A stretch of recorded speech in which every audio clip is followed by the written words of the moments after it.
Olá, esperando que todos estejam bem e com saúde, vamos dar início a mais um vídeo buscando descomplicar o direito empresarial. Neste vídeo em específico, nós vamos falar a respeito do fim da personalidade jurídica das sociedades empresárias, tratando dessa forma da dissolução. Porém, para tratar da dissolução, há necessidade de nós discorrermos aqui inicialmente alguns aspectos gerais a respeito da dissolução.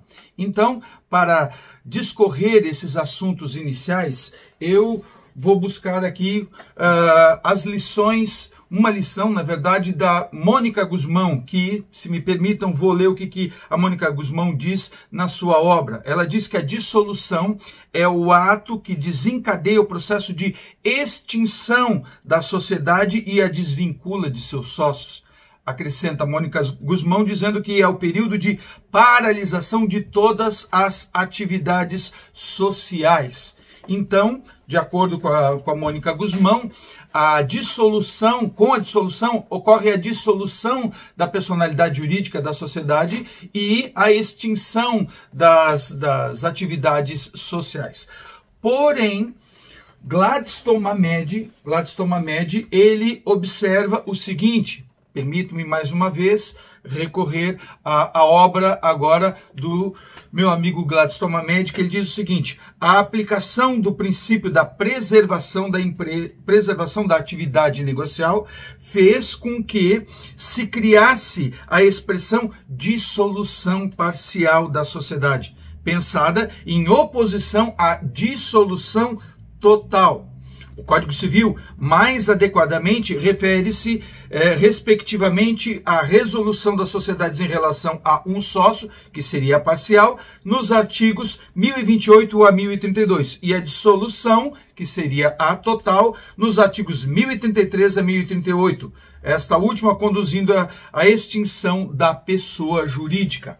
Então, a Mônica Guzmão fala da dissolução de uma maneira geral, falando que a dissolução equivale à extinção da personalidade jurídica das sociedades. Agora, de acordo com a observação do Gladstone Mamed, ele diz que em razão do princípio da preservação da atividade negocial ou do princípio da preservação da empresa, há uma distinção das modalidades de dissolução. A dissolução propriamente dita, que nessa distinção chamamos de dissolução total, que é a que efetivamente extingue a personalidade jurídica da sociedade, e aquela que surgiu em razão da preservação da empresa, chamada de dissolução parcial. O que é uma e o que é outra, e a distinção entre elas, e quando se utiliza uma e quando se utiliza a outra, nós vamos ver na sequência.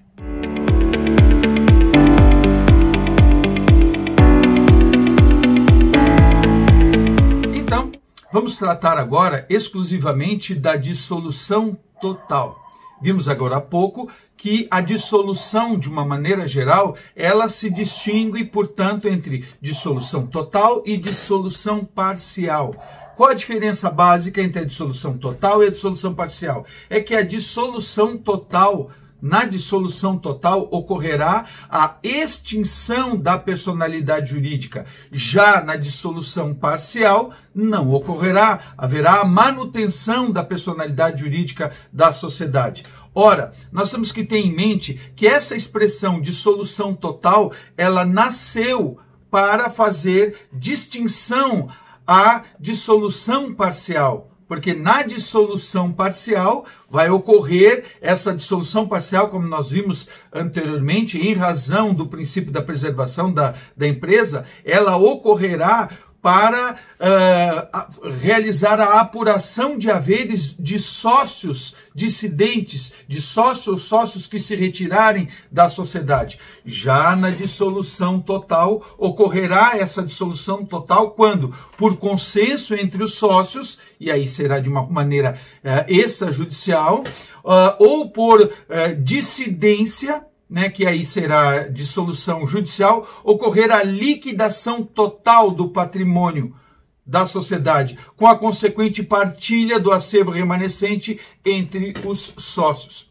Os motivos para a dissolução total são as causas lá, são o consenso entre os sócios, como nós já comentamos, o vencimento do prazo de duração, a chamada unipessoalidade incidental, a irrealizabilidade do objeto social e a extinção da sua autorização para funcionamento. Causas essas que nós vamos tratar cada uma delas mais a seguir.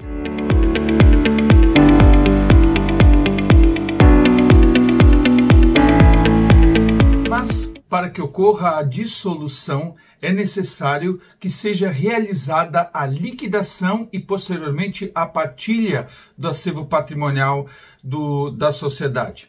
Assim, o artigo 1036 do Código Civil diz que, ocorrida a dissolução, os administradores deverão providenciar imediatamente a investidura de um liquidante.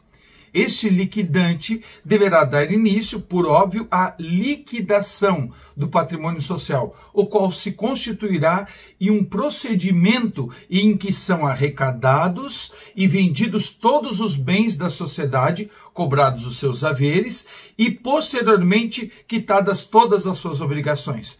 Realizado isso, com o fruto arrecadado dessa liquidação, aí se passa para a próxima etapa, que é a da partilha. E aí, esse acervo patrimonial remanescente, fruto, né, da venda e da cobrança dos créditos e do pagamento das obrigações, o que sobrar dessa operação, será partilhado, será dividido entre todos os sócios na proporção do seu quinhão dentro da sociedade. Somente após a realização desse procedimento é que a pessoa jurídica da sociedade poderá ser extinta.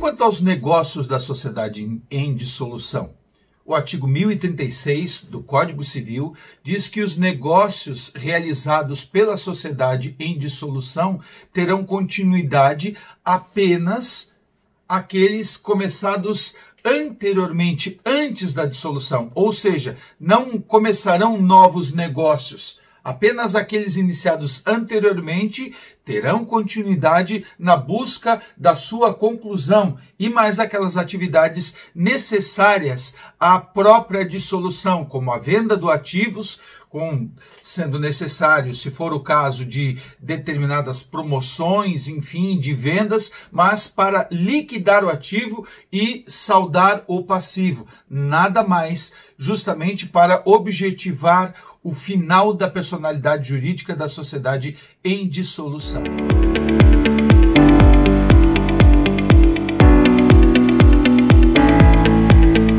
Vamos falar agora, então, das causas para a dissolução total das sociedades. Em primeiro lugar, vamos falar do vencimento do prazo de duração. Para a gente falar de vencimento do prazo de duração, nós temos que ter em mente que nós estamos falando de uma hipótese muito pequena. Por que muito pequena?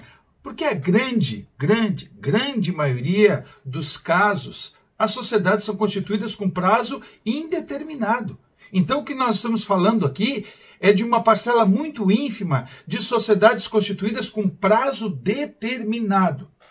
Essa hipótese fica menor ainda, porque nesta situação o prazo não foi respeitado. Ou seja, quando chegou naquela data, os sócios não dissolveram a sociedade.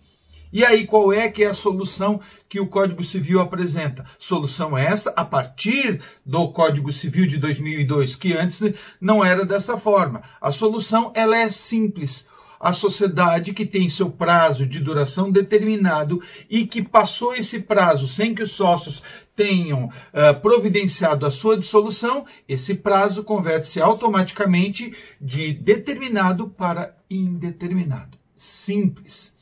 Agora, a outra hipótese é a da unipessoalidade incidental, que está também previsto lá no artigo 1033 do Código Civil, porém no seu inciso 4º. O que é essa unipessoalidade incidental? Vamos ver o que a expressão diz. Em primeiro lugar, unipessoalidade.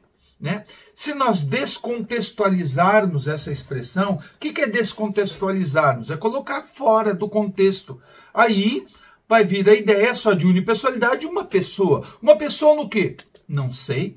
Agora, nós contextualizando, ou seja, trazendo para dentro do nosso estudo, que é de direito societário, e nós falarmos de unipessoalidade, nós vamos entender logo que nós estaremos falando de uma sociedade unipessoal, uma sociedade com apenas um único sócio, o que obviamente contraria uma regra geral, porque falar-se de sociedade presume-se dois ou mais indivíduos, dois ou mais elementos. Então é uma exceção que se admite uma sociedade com apenas um único sócio. Mas essa unipessoalidade ocorre o quê? Incidentalmente. Não é uma sociedade, como existem outras, que são constituídas com apenas um sócio. Não, essa sociedade ela é constituída respeitando a regra geral da pluralidade de sócios, porém, no curso da vida dessa sociedade, ela acaba com apenas um único sócio. O que diz o Código Civil? Restando essa sociedade com apenas um único sócio, é dado um prazo de 180 dias para recompor essa pluralidade.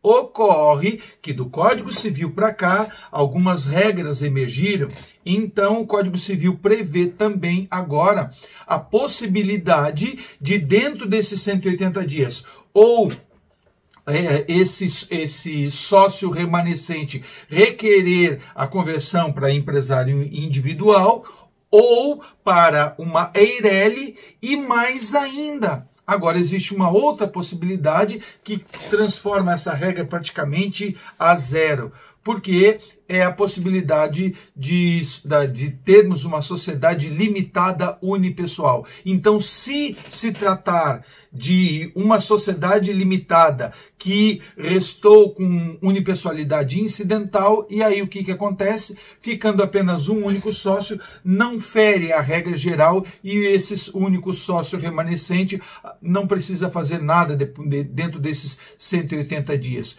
Né? Só teria que fazer se fosse no caso de outra sociedade. A outra possibilidade que nós temos é a extinção da autorização para funcionamento, previsto lá no artigo, agora 1033, inciso 5º do Código Civil. Né?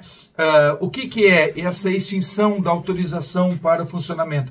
É quando sociedades dependem de uma autorização estatal para o seu funcionamento e essa autorização cessar. Então, os sócios têm que imediatamente providenciar a sua extinção. Caso não façam, o Código Civil prevê que o representante do Ministério Público tem que providenciar o pedido dessa extinção.